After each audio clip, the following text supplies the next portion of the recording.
Bueno, muy bien, voy a hacer un video sobre el árbol de las ciencias, o las ramas de la ciencia según Mario Bunge. Lo tomé de este libro, Las ciencias sociales en discusión, pero se lo encuentra en muchos otros libros de él. Este está enfocado en las ciencias sociales, ¿no? La discusión de las ciencias sociales, buscando la filosofía en las ciencias sociales. Es un libro, una continuación de otro libro de él, que es ese. Buscar la filosofía en las ciencias sociales, o sea, esta es una indagación filosófica de las ciencias sociales, o sea, bueno, una base epistemológica, una razón epistemológica del nacimiento de las ciencias sociales. Y bueno, lo que vamos a hacer acá es comentar lo que la crítica que él le hace a los que se llaman a los neokantianos, a los que vienen en el siglo XX, que heredaron esta visión de que las ciencias naturales y las ciencias sociales son incompatibles.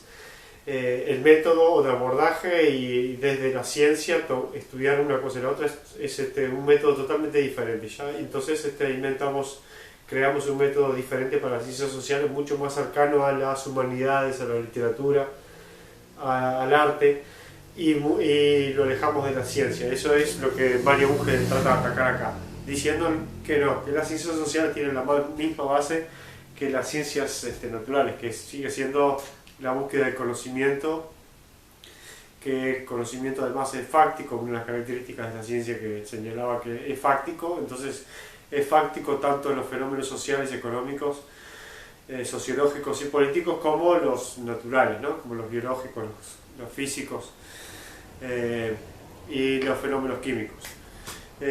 Bueno, entonces lo que dice Mario Bunge en esta obra y también en otras obras de él, sobre todo en el primer capítulo, ¿no? Es en el que me voy a enfocar, es que la dicotomía entre ciencias naturales y ciencias sociales que sostuvimos en el siglo XX a partir de los neokantianos, por ejemplo, de filósofos como Dilthey, Ricoeur y Ernst Cassirer. Por ejemplo, Ernst Cassirer tiene el libro Las ciencias de la cultura.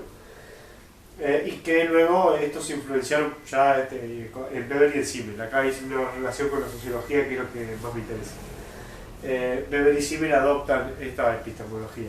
La de Dilthey, Ricoeur, Cassirer era que la epistemología o la base científica de las ciencias sociales es incompatible con la de las ciencias naturales. Las ciencias sociales, estos autores, Dilthey, Ricoeur, Cassirer, también la llamaron, y otros seguidores, porque es un gran campo del pensamiento filosófico, esta tendencia, es también llamada ciencias humanas, a las ciencias sociales, ciencias humanas o también humanidades, ¿no? Ciencias históricas, ciencias de la cultura, ciencias del espíritu o también ciencias simbólicas. Entonces, bueno, si por ejemplo decimos espíritu, símbolo y cultura, ya estamos tratando con elementos intangibles, simbólicos propios del lenguaje y más cerca de la mitología, de la literatura, y mucho menos de los fenómenos naturales, que son objetivos que existen y que lo podemos comprobar. Entonces el método de las ciencias sociales es totalmente diferente. Por ejemplo, al hablar de que hay su método sociológico, que es el de interpretación, es justamente porque hay que interpretar los significados de la cultura, del espíritu, y porque no se puede experimentar, ¿no? No podemos experimentar con hechos objetivos, sino que son subjetivos, están en la mente de las personas. Bueno, ¿qué dice Bunge? Dice que esta dicotomía, bueno, es falsa, ¿no? Que los científicos sociales, los economistas, bien pueden adoptar el método de las ciencias naturales y viceversa, digamos, es el mismo método de la ciencia. Por eso cuando escribe la ciencia, su método y su filosofía, no escribe el método de alguna ciencia, las ciencias naturales, sino que habla de la ciencia, ¿no? La ciencia para él son todos los campos del conocimiento. Bueno, esta dicotomía, dice Bunge, ¿es falsa o es errada? ¿Y por qué? Y las pruebas que él da, que son muchas, pero la más sencilla, más fácil de comprender, que podemos utilizar enseguida, es esta: que hay ciencias que son naturales y sociales a la vez. No se pueden comprender sin un poco de estudios sociales y sin estudiar un poco la naturaleza. Hay ciencias que son naturales y sociales a la vez. Hay entonces una interrelación entre naturaleza y cultura, que no se pueden separar. No existe la naturaleza por un lado y la cultura que vive en otro universo, el universo de lo simbólico y lo mitológico. Sino que también la cultura y la naturaleza hay una interrelación en estas ciencias. Entonces, bueno, lo que tenemos es un diálogo continuo entre ciencias naturales, ciencias sociales y las ciencias socionaturales o biosociales, que son las ciencias que están intermedias, ¿no? Se interrelacionan. Tendríamos dos campos y las ciencias socionaturales están en el medio y se intercambian, se interrelacionan. Hay ciencias entonces que son naturales y sociales a la vez. Por ejemplo, una de ellas, dice Bunge, es la psicología, otra la antropología, otra es la lingüística, también está la epidemiología, la demografía, es social y natural a la vez, ¿no? Involucra rasgos biológicos como el crecimiento de la población, embarazo, fertilidad, estudios de ese tipo, pero también necesita estudios sociales, como saber si en esa sociedad se incentiva el matrimonio con el fin de reproducirse o no, si se castiga. Por ejemplo, Irán multiplicó su población de 4 millones a 70 millones en un lapso de unos 20 años. Este dato hay que buscarlo, pero más o menos así, o 10 años, ¿no? Bueno, eso es biológico y social a la vez. La demografía es biológica y social, o sea, es una ciencia socionatural. La epidemiología también, que sería lo que podemos ver, esta pandemia mundial del 2019, del 2020 y 2021. Es comportamientos sociales sumados a una base biológica, una epidemia que tiene bases naturales y se la estudia desde las ciencias naturales. Pero también tenemos que estudiarla para saber qué tanto se expande hacer estudios sociales, ¿no? Como por ejemplo decir saber que vivimos en un mundo interconectados entre aviones, barcos y donde hay un flujo de personas muy grande, eso es social, ¿no? Entonces es social y natural la epidemiología. Pero vamos a centrarnos en los tres que marqué acá, que están en este libro, que es la psicología. Bueno, la psicología es una ciencia social y a su vez es una ciencia natural. Es una ciencia natural, ¿por qué? Porque estudia el cerebro. ¿Es neurociencia o es psicología evolutiva? La evolución del cerebro del Homo sapiens comparado con otros cerebros, la evolución del cerebro a lo largo de los últimos 2.000, 3.000 años. Eso sería psicología evolutiva y luego neurociencia. ¿En qué parte del cerebro están las capacidades lingüísticas, las capacidades para los sentimientos, los saberes, las capacidades atléticas o matemáticas o la inteligencia atlética, física en el cerebro, ¿no? Bueno, eso es una ciencia natural.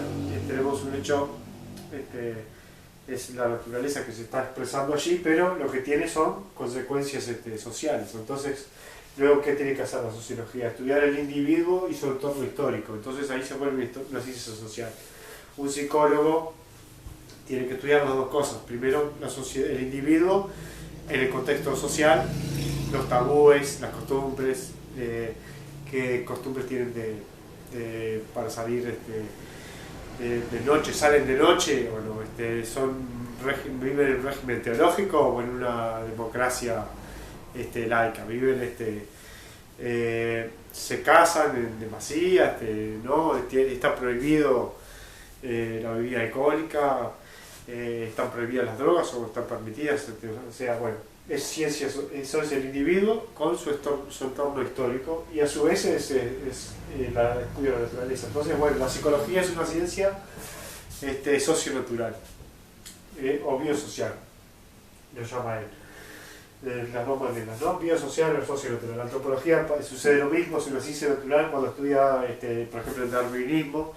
Darwin tiene capítulos que son socionaturales, ¿no? Cuando estudia la reproducción sexual, por ejemplo, está estudiando comportamientos sexuales a partir de la evolución biológica. Pero si queremos incluso descartar el darwinismo porque no creemos en teorías evolucionistas del siglo XIX, bueno, tenemos igual la biología actual, ¿no? El estudio de la evolución en la actualidad, que necesariamente tiene que estudiar la evolución biológica, y es lo que cualquier antropólogo debería saber, ¿no? La evolución biológica del hombre, qué es el Homo sapiens, qué diferencia hay entre el Homo sapiens y el simio, entre los distintos especies de Homo que existieron antes. Bueno, eso es ciencia natural. Y luego de eso, la antropología también, que tiene que estudiar la adquisición de la cultura. ¿Qué es un tabú? ¿Qué es una costumbre? ¿Qué es una tradición? ¿Cuáles son los ritos del matrimonio? ¿Cómo se componen las familias? Bueno, si creen en la patria o no creen en la patria, si son culturas que valoran la lucha, la guerra, o son pacíficos. En fin, eso es totalmente cultural y es social. Y bueno, para eso tenemos entonces la etnología, el estudio de la cultura, la etnología, junto con el evolucionismo biológico, o la teoría de la evolución. Ahí tenemos el estudio de las distintas especies, o estudios comparativos del ser humano con otras especies. Eso es natural, ¿tá? Es típicamente una ciencia socio-natural, la antropología. Y la lingüística también, yo da otro ejemplo, Bunge, que la lingüística es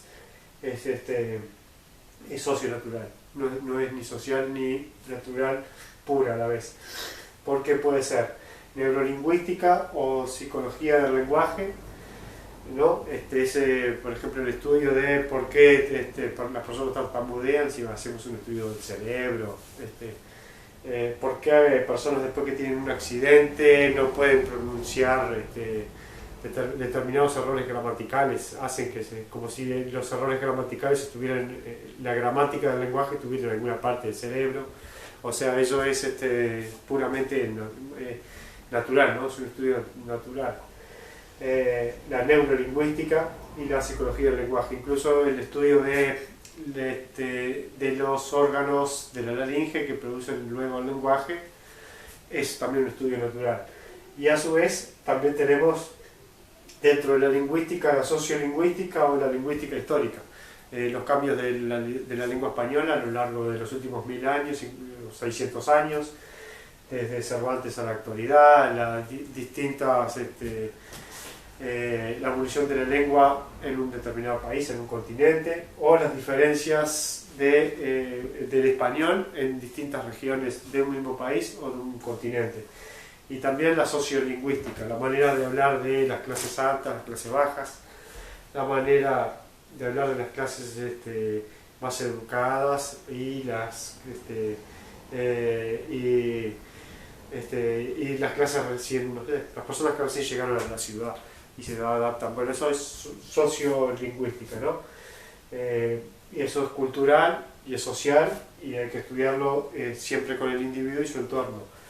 Así que bueno, acá tenemos incluso luego la neurolingüística, la podemos relacionar también con la neurociencia, ¿no? Con la psicología, con la lingüística, porque después o sea, lo que hace Bunge justamente no solamente separar las dos ramas, unir estas dos ramas, entreverarlas, sino que además las entrevera, ¿no? De un lado al otro. Lo único que coloca fuera de las ciencias es el arte, la expresión poética, es ese otro campo, lo que se le llamarían las humanidades, ¿no? Las artes y las humanidades. Eso lo pone en otro lugar. Y así que, bueno, esto serían ciencias socionaturales o biosociales, que no hay que confundir con la sociobiología, que es un término que Bunge no usa, que la sociobiología es un término creado en los 70 por Edward O. Wilson, que escribió 3 libros sobre sociobiología. Estudió las hormigas y de las hormigas hizo sociología. Del estudio de las hormigas hizo sociología. Y es una reducción de toda la sociología, de la economía, de la historia, del comportamiento político, una reducción completa a la biología, que es lo que hace Edward Wilson, ¿no? Una reducción biológica. No es a lo que apunta Bunge, por supuesto, que está en contra justamente de las reducciones, ¿no? De las reducciones sociales, la sociología reduciendo todo el comportamiento sexual, por ejemplo, la sociología, y de la ciencia y de la biología reduciendo todo el comportamiento social o cultural a la biología, incluso a la genética. Critica mucho Bunge también esas reducciones genéticas, desde la genética a estudios de la agresividad en distintos países. Bueno, así que no hay que confundirlos con eso.